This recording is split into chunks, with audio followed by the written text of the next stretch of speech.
Welcome back to the Thom Hartmann program.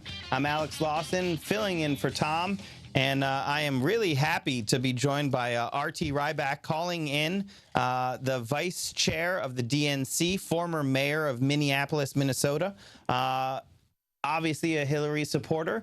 And also, I actually got a chance to see some of your speaking a few years ago back in Minneapolis at Netroots Nation, and was incredibly impressed with the work that you were doing then. So it's really a pleasure to have you on the line joining us today. So thank you. Well, it's great to be on, Alex. Thanks so much. You know, I was struck by that caller you had, Donald. Let's call him the good Donald, by the way. But he was remembering back at the last cycle when the big news was all these Republican debates, and they would cheer for people to be taking up life support and all that. And I bring that up because last night we saw Donald Trump melting down, and people want to talk about Donald Trump, and rightfully he's gone pretty far here. But the fact of the matter is, he's the result of a decade or so of incredibly extreme rhetoric and language and policies that have gotten us into this mess. So as we look at this election, Donald Trump is the problem, but Donald Trump is really the result of a once proud political party that sold out to some really extreme strategies, including privatizing Social Security. You can go on and on and on like this. Don't let this just be about Donald Trump. I couldn't agree more. And I want to, like, what I think was the first casualty in the march to Trump land, where the GOP is now mired, is actually destroying the truth. And that you could actually have, you know, an objective truth, right? So whether it was denying climate science or, you know, the gross birtherism that was given, you know, like, oh, who's to say whether it's true or not, is what you'd hear on Fox News and by elected members of Congress. And they knew it was false, but they were willing to actually, for political purposes, pretend that the truth didn't matter. And as soon as they started that, it was inevitable that they were going to end up with a pathological lying con man as their standard bearer. Well, it's a really good point. And it's I think this idea that we all as consumers of media have to get a little wise about this. I'm a journalist by training. I recognize that when I was a reporter, I needed to do a good job of giving all sides of a perspective, but there are some absolutes and some truth. The world is not flat. The world also happens to be melting down because of human action. That's not negotiable. That's not, you know, it's the clock says something certain, and there are also some absolutes in this world. But that idea that truth is about the political perspective you have is one of the reasons why we've had such a difficult time in this country. So the attack on fact is the same as the attack on science. And, you know, Trump just says the most ridiculous things. That's true, but it's really only a magnification of something that's been going on a long time.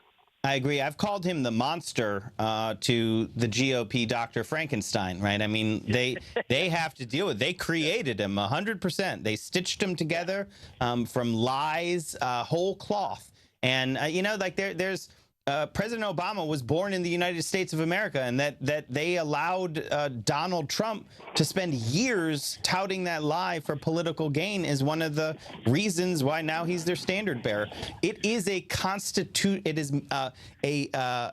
dereliction of their constitutional duty to not advise and consent or not consent on the appointment of Merrick Garland to the Supreme Court. There is no question on that. And as long as we have a GOP who pretends that truth is, you know, up for debate based on politics, I don't see how they're going to get away, how they're going to get out of this swampland of Trumpianism. Well, and I think you're raising a really good question, too, about what that means now, because, you know, to me, it's you either disown him or you own him. And what I mean by that is that throughout this whole process, they've been willing to look the other way at what have been increasingly extreme statements, one after the other about we know the whole litany of them. Mm-hmm. But stop and think about that for a second, that almost no one in the party disowned this guy at all throughout all of those extreme statements until the polls turned south on him. Right. This is what is so galling. So I think we need to hold that into account. Do we really, really have to get this to this level for some of them to say, oh, I won't campaign with him? I won't campaign with him is a pretty mild thing. We need to, in a bipartisan way, stand up against that. And if not, you are so radically partisan that you can't possibly have good judgment. And every Republican who's standing with this guy right now needs to be held into account. Disown him or own him. I couldn't agree more. And I actually think, though, they need to go one step further, which doesn't surprise me that I think that. I think they have to own him or disown him. But I don't think that just verbally disowning him is enough, right? I think that there needs to be, they need to take action that shows that they are actually doing their job, that they're acting as their elected positions, the senators or the members in the House, that they're doing their jobs, like confirming or at least holding hearings on Merrick Garland. To see John McCain say that they're going to do the same thing no matter who Hillary Clinton appointed. I mean, that's just Trumpianism continued, right? So they can't just disavow the man, but continue the exact same actions that led to his creation in the first place, which I posit, it's the abandonment of truth. But it was when Mitch McConnell held that meeting right after President Obama was elected, and they said that their job was to make him a one-term president, which they failed miserably at. But that was when they abdicated their actual job, which was to be senators and represent the people who sent them to this town in the first place. And until they remember what their jobs are, I think we end up, it will be Donald Trump with a different name. Yeah, that's exactly it. And so, by the way, one thing that just grew out of last night that I think we got to remember is that Trump tried to defend his whole lack of backing for our basic electoral system by saying, well, Al Gore did it. That's not the case. Not at all. What happened, not in the least, and we need to put that lie to bed. The fact of the matter is, Al Gore was involved in an election that was one of the closest in American history. When it became clear that the recount was going forward, he stepped up and played a role in doing that, as anyone would. When an official recount went into effect, the Supreme Court of the United States stepped in a very specious decision and said they prevented Florida from actually finishing the recount, which was a pretty extreme statement. And at that point, Al Gore said, in the name of the country, I'm not going to step in. Exactly. He accepted the results, even though they were pretty out of bounds. If I remember it correctly, the recount was automatic. It's triggered automatically because our democracy has rules like that on these very close things. George Bush, Team George Bush, sued to stop the recount. Al Gore sued to keep the recount going. And that is what rose all the way up to the Supreme Court that had a ridiculous decision to stop it. But at that point, as you said, Al Gore did what Thom and I were speaking at the beginning. It's fundamental to who we are as a nation. It goes back to when George Washington relinquished power of his own volition and set the standard for this peaceful transition of power that has made this country as strong as we are today.